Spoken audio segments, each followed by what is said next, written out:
I know it's been a long time since I've made a video. I need to do more of these. There's been a lot going on that's been keeping me away from the camera. Last I posted, I was working on the truck. I don't even know if I posted those videos. I've done some recording. We're doing the engine swap on the truck. I had hired a mechanic to do it. He was not able to complete the job. He barely started the job. Literally just took some stuff off the top end of the engine and then stopped after 4 months or so. I understand the issues, so I won't go into it, and I'm certainly not going to badmouth the guy. He had some issues going on health-wise in his life, and he just couldn't do it. The only thing I'll say is I wish he would have been a little more upfront with me at the beginning and just told me he wasn't going to be able to do it, and that's fine. That's all I'm going to say about that. I got ambitious and thought, well, I've got a buddy of mine's willing to let me drag my truck over to his place, and we can order an engine and, do an engine swap. We've done it before on a small block Chevy, not on a drive-by-wire computer-controlled Ford, but that's a different conversation altogether. We actually made some really good headway, and I got sick. I got really sick. I don't want to go into detail here, but I am on a medical waiver to be able to work from home right now and for quite a while moving forward. I would actually prefer to be working the hybrid schedule I was working before, but that's not an option for me medically. I'm not going to go into details again. It's no one else's business. It was not something they know what causes it exactly, but they know what can trigger onset if it's sitting there dormant, and the stress of losing Debbie last year triggered me off into this issue. So I'm getting better. I'm getting stamina back. I'm getting my strength back, but I'm nowhere near where I should be. Okay, you guys know where I'm at. Now I need to do a little shout out because one of the things that I have been learning in dealing with my own grief is for me to heal from my grief, I need to support others in their grief, and I've been trying to do that. One of the people I want to mention, and I need to stick up for. He's a YouTuber. I've never met the man personally. I don't really know him, but I know his situation. And he's there's the typical YouTube trolls that are out there that are slamming the poor guy. Okay. Man's name is Steve Wallace. He's a younger than me fella, probably 40 or so. So he's a camping YouTuber. He does weird camping trips. He stealth camps in urban environments and in kind of weird places, highway medians and abandoned parks and culverts, just all kinds of weird stuff. But he's entertaining, and he lost his own wife about 2 months after Debbie passed, and he's been able to keep up better than I have in producing videos. And I've got all the respect in the world for him over that. He's exposed more of his pain online than I'm willing to. And it's just, I kind of think a lot of the videos that I've recorded, I probably haven't processed and published. I need to go back into my YouTube studio and take a look here. I find it hard for me to watch my own videos when the pain comes out, and I can't finish editing them in order to make something useful. So, again, all my respect in the world to Steve. He was married for a lot shorter than Debbie and I were. I think he was married for 5 years, maybe less. I don't know how his wife passed away, but I understand it was shocking, sudden, and unexpected. Very much like Debbie's passing away. Sorry. And so I kind of feel a little bit of a kinship to the guy. I hear the pain in his voice when he just going through his own, videos, and not even when he's talking about his wife, but when he's just going through his own videos. So, obviously, someone else who was a sizable part of my childhood who's become a widower recently, John Schneider, otherwise known as Bo Duke. I was a big Dukes of Hazzard fan. Don't care about the controversy about the flag on the car. I never really liked or disliked the flag. It was just there. I understand why people are offended by it. I don't entirely understand people that defend that particular flag, but okay. By the same token, for all other intents and purposes, I like that car, and I liked that it was, car chase scenes and things like that, and pretty country, and it was a good versus evil kind of thing. And I've seen John in other things in recent years, and he's got a much broader range than just playing that one character on that one TV show. So, hey, more power to you.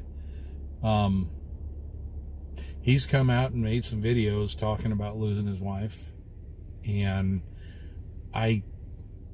John, dude, I don't know how you got through it. I really don't know how you got through making those videos that soon after her passing, because the videos I saw from John were maybe within a week or so of her passing, and hell, I couldn't even string a complete sentence together with for a month or so after Debbie's passing.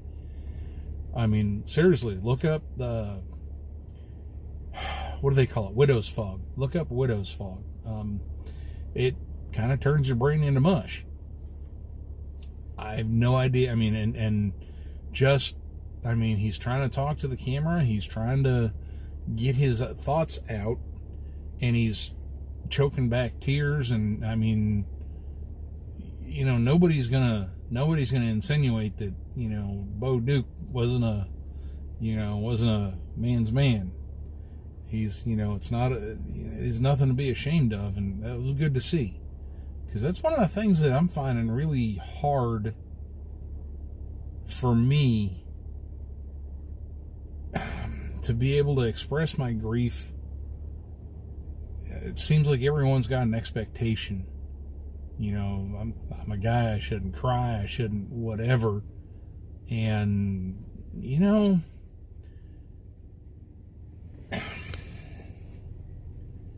until you've lost your wife, until you've seen her take her last breath, I don't want to hear your opinion on it, because you don't have a clue. And thank God, you need to get on your knees and thank God above that you don't know. I wish I didn't know, okay? And I don't need, and these other men out here don't need people judging them for expressing their grief. Because let me tell you what, one of the best things I heard about it is grief is love that no longer has a physical target. I can't hug my wife anymore. She's not there at night. I can't, I mean, I can talk to her, but she isn't going to talk back. You know? And I don't need some online know-it-all who thinks they know how a man should grieve giving me garbage and giving these other men garbage. They don't need it. You know? If you think you know how to grieve and how a man should grieve, you know what? I hope you never find out. Because it's nothing I'd ever wish on anyone. I wouldn't wish this on my worst enemy. Okay? All right. That said, I need to move forward with my channel. I've been stuck nursing this health thing for far too long. I'm getting some strength back. I'm getting some stamina back. I don't want to go into a whole lot of detail on my health issues. It's nobody's business but mine. I'm just, my need to travel is still there. Okay? I wanted to repower the pickup and convert the camper shell in the back to a sleeper camper. Because of the health issues I'm having, I need, particularly going through major cities during rush hour when I can't get off of the highway quickly and access facilities. I need to have my own facilities with me. I need a vehicle where I can stop on the shoulder of the highway, you know, do it safely so I'm out of the flow of traffic, but stop on the shoulder of the highway and get out of the driver's seat, go in the back, do what I got to do, clean up, get back in the driver's seat and carry on. I can't do that in this little SUV. Well, it's not even a little. It's a Nissan Pathfinder. This is, well, it's a 6, 7, 8 seater. It's got 7 or 8 seats in it. I don't know. I don't know what the third row is. It's got 3 seats in the middle row, and it's either 2 or 3 in the back. It's a reasonably sizable SUV. I can put a mattress in the back and have a nice place to crash out, but I cannot put a porta pot in here. I don't have the physical, unless I don't know how to bypass the computer on it, but unless I take the passenger seat out, yeah, I don't want to do that. So I'm looking for a full-size van. I did some looking around this weekend. I looked at a 1999 Ford-based Sportsmobile. The previous owner had stripped out most of the camper conversion of the interior, which is okay. because I could have reconverted it the way I wanted and redone the interior, but the chassis was thrashed. Air conditioner didn't work. Transmission banged going into gear. I mean, hard banged, like, planetary gears were going to fling out of that thing. And the differential howled, and the front end felt like it. I mean, van had 160,000 miles on it, and front end felt like it had never been lubed and nothing had ever been replaced. Shocks or ball joints or tie rod ends or any of that stuff. And I'm not gonna go and buy. I'll buy a used van. I don't have a problem with that, as long as it's well maintained. This wasn't. This was anything but. They wanted a certain amount for it. Had the coach conversion been complete and everything been in good shape, it would have been worth their asking price.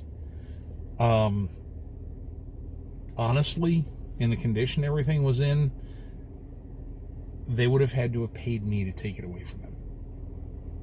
So, I'm still looking. I'm looking for a full-size van. I'm not going to be able to park in the downtown parking lots, because I'm looking for either a pop top or a high top, one of those with the fiberglass, 12-inch or 18-inch, whatever, raised roofs on them, so I can stand up in the van. That's not going to work in a parking garage. My company does provide garage parking. I'm going to have to work a contract deal with some surface level, street level parking. There's a physical, nothing above it, street level parking lot immediately across the street from our building's parking garage. So I'm going to have to look into that. I'm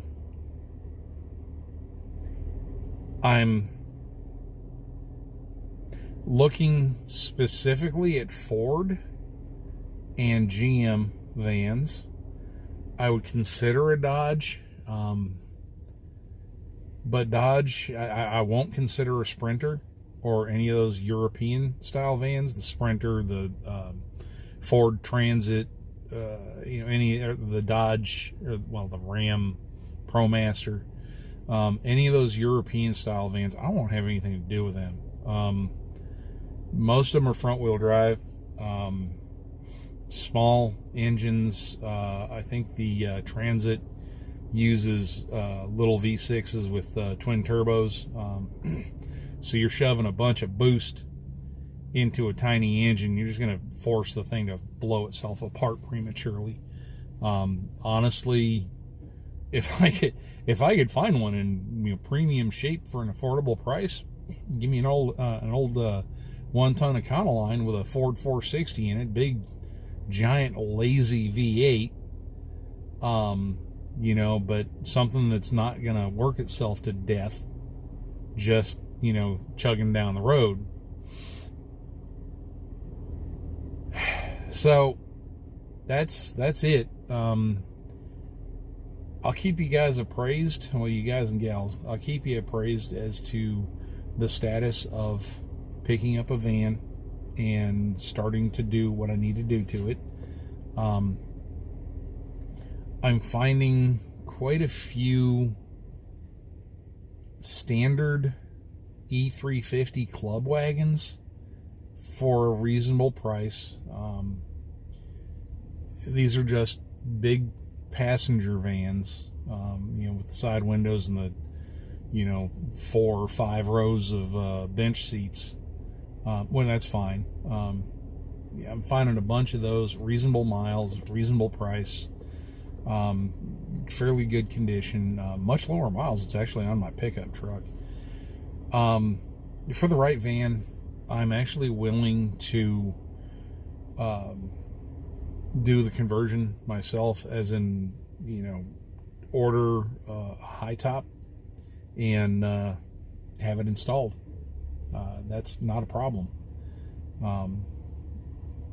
I've considered, I can get a wheelchair van easy. Those things are dime a dozen. They folks don't put a ton of miles on them. They usually maintain them really well, and they're cheap because it's a very specific market.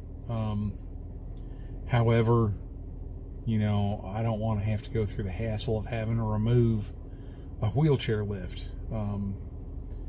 But I do see a lot of E350s out there and Chevy Express 3500s, the GMC, I don't know, it's the same thing, GMC version of that same van. I see a lot of those with wheelchair conversions, and they're all high tops. But it's the wheelchair conversion to get that thing out of there, because it's going to leave holes in the floor. I'm literally going to have to, I don't know how to weld. Okay, that's just the plain and simple truth. I do not know how to weld. And that's going to require, clipping out and patching, the floor pan where they mount that hardware to. I don't know how to do that. The people I know that know body work, I don't want to bother them with this. So, it's going to have to be something a little different. That's it. That's what I got going right now. I'll keep everyone appraised as to what I come up with. I'm hoping things will start moving a little faster. We are coming up, we're in August already. We're coming up towards the cooler season. I'm hoping to be able to do some camping in the fall and winter. And that's just going to be, me out there. I was originally hoping to use this thing to do the camping, but I can't, again, with that health issue, I really need a van. And honestly, I pick up a van. I get it where I want it to. One of the first things I'm going to do is get this thing sold. I don't need that many cars in my driveway, so I had to reposition myself.